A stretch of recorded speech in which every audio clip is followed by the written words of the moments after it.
दोस्तों, इस वीडियो में हम रक्त परिसंचरण तंत्र के बारे में पढ़ेंगे। रक्त परिसंचरण तंत्र यानी कि सर्कुलेटरी सिस्टम के बारे में हम पढ़ेंगे इस वीडियो में। परिसंचरण तंत्र का मतलब क्या होता है दोस्तों? इसका मतलब होता है किसी चीज़ को लाना या फिर ले जाना। परिसंचरण तंत्र का मतलब होता है किसी चीज़ को लाना या फिर ले जाना। सर्कुलेट करे, जो चीज़ बार बार सर्कुलेट करे, बार बार घूमे, उसे कहते हैं परिसंचरण तंत्र। सर्कुलेट करे वो होता है परिसंचरण तंत्र। इसमें दोस्तों हम रक्त परिसंचरण तंत्र के बारे में समझेंगे। रक्त हमारे शरीर में किस प्रकार से भ्रमण करता है, किस प्रकार से पूरे शरीर में हमारा रक्त घूमता रहता है हमारे शरीर में, तो इसके बारे में हम संपूर्ण जानकारी हासिल करेंगे इस वीडियो में। दोस्तों, रक्त परिसंचरण तंत्र के जनक कौन हैं? William Harvey. इन्होंने ही रक्त परिसंचरण तंत्र की खोज की है पहली बार। दोस्तों, रक्त परिसंचरण तंत्र हृदय और रक्त वाहिकाओं से मिलकर बना होता है। यह शरीर के सभी अंगों को आपस में जोड़ता है और पोषक तत्वों जैसे ऑक्सीजन, हार्मोन को शरीर के हर एक अंगों तक पहुंचाता है और कार्बन डाइऑक्साइड को बाहर निकालता है। तो दोस्तों, ये होता है रक्त परिसंचरण तंत्र। तो दोस्तों, इसमें जो है तो मुख्य रूप से दो चीज़ें आती हैं, हृदय और रक्त वाहिकाएं। हृदय के बारे में हम पूरी जानकारी हासिल करेंगे और रक्त वाहिकाओं को जानेंगे कि ये क्या होती हैं। रक्त वाहिकाएं दोस्तों हमारे शरीर के अंदर जो नसें पाई जाती हैं उन्हें कहते हैं। दोस्तों, रक्त परिसंचरण तंत्र तीन तरह का होता है। रक्त परिसंचरण तंत्र जो है दोस्तों ये तीन तरह का होता है। एक हो गया दोस्तों खुला, दूसरा बंद और तीसरा जो होता है दोस्तों तो मिक्स होता है, मिश्रित।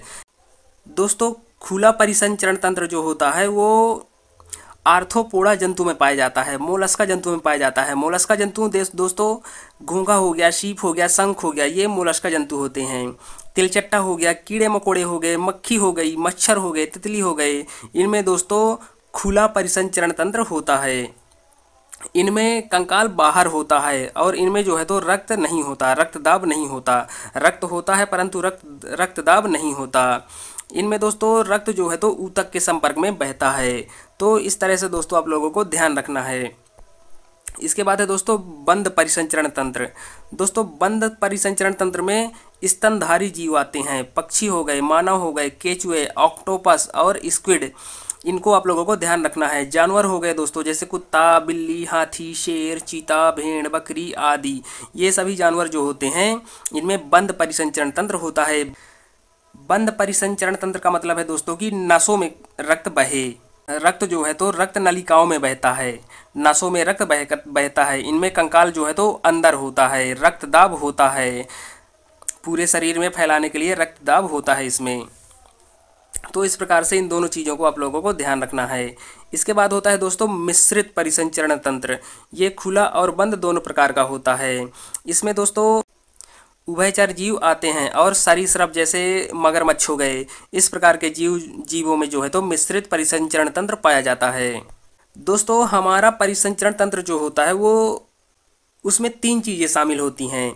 एक हमारा हृदय हो गया, दूसरा रुधिर वाहिकाएं, रक्त वाहिकाएं यानी कि नसें, और तीसरा जो होता है हीमोग्लोबिन यानी कि रक्त शामिल होता है।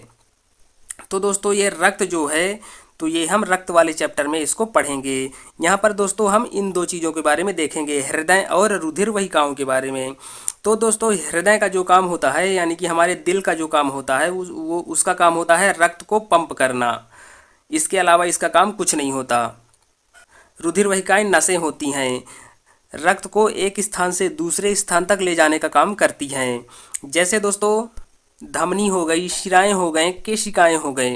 तो दोस्तों धमनियों के द्वारा हमारे दिल से रक्त जो है तो शरीर की ओर जाता है और शिराओं में दोस्तों शरीर से दिल की ओर रक्त जाता है और केशिकाएं जो होती हैं ये कोशिकाओं तक रक्त को पहुंचाती हैं।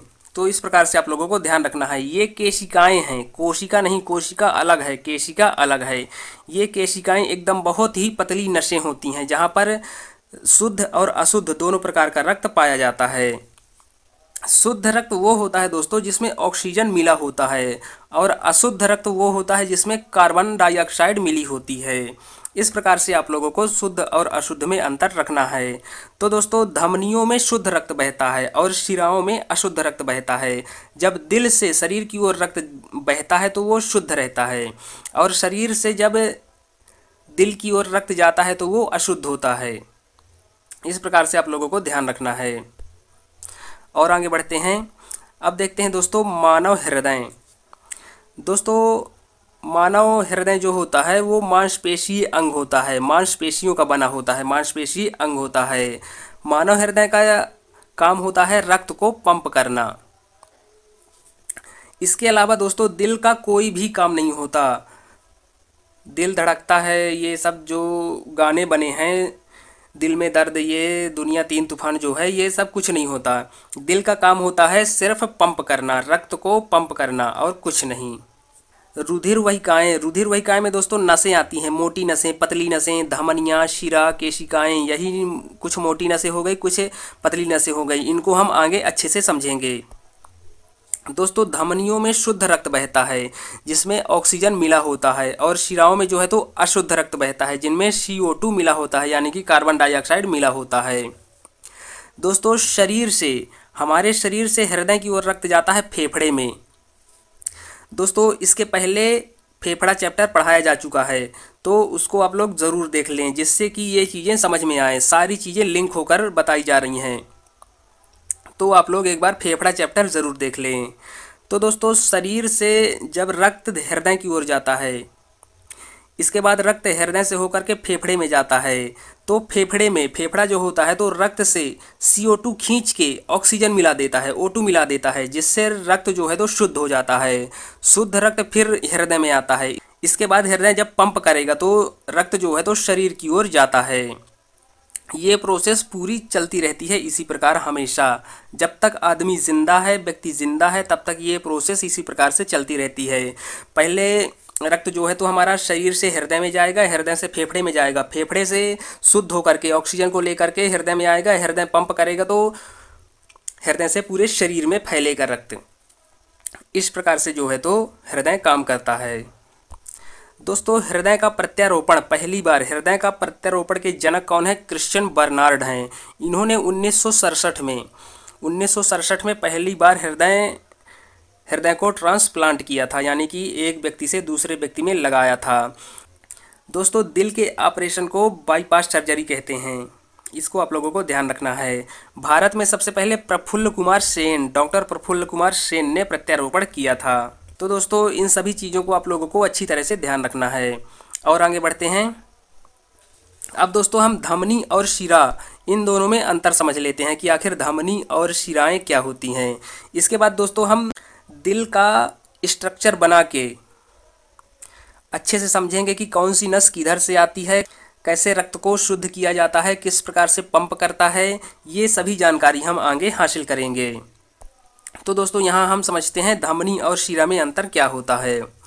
दोस्तों जो धमनी होती है उसमें शुद्ध रक्त बहता है, धमनी में शुद्ध रक्त बहता है जिसमें ऑक्सीजन मिला होता है। और दोस्तों धमनियों में रक्त जो है तो हृदय से शरीर की ओर बहता है, यानी कि हृदय से, दिल से शरीर की ओर जाता है। इसका ब्लड प्रेशर जो होता है दोस्तों तो 120 मिलीग्राम होता है। धमनियों में ब्लड प्रेशर जो होता है, पंप करने की ताकत जो होती है वो 120 मिलीग्राम होती है। इसलिए दोस्तों धमनी जो होती हैं वो गहराई में होती हैं, मोटी होती हैं। धमनी के जो पाइप होते हैं मोटे होते हैं, धमनी की जो नसें होती हैं वो इस प्रकार से मोटे होते हैं। धमनी की जो नसें होती हैं तो इस प्रकार से मोटे होते हैं जिससे धमनी फटे ना। 120 मिलीग्राम की स्पीड से अगर रक्त बहेगा तो धमनी फटे ना, इसलिए ये मोटी होती हैं और हमारी मांस की गहराई में होती है, मांसपेशियों की गहराई में पाई जाती हैं धमनी। तो इस प्रकार से आप लोगों को ध्यान रखना है। दोस्तों धमनियों में वाल्व नहीं होते।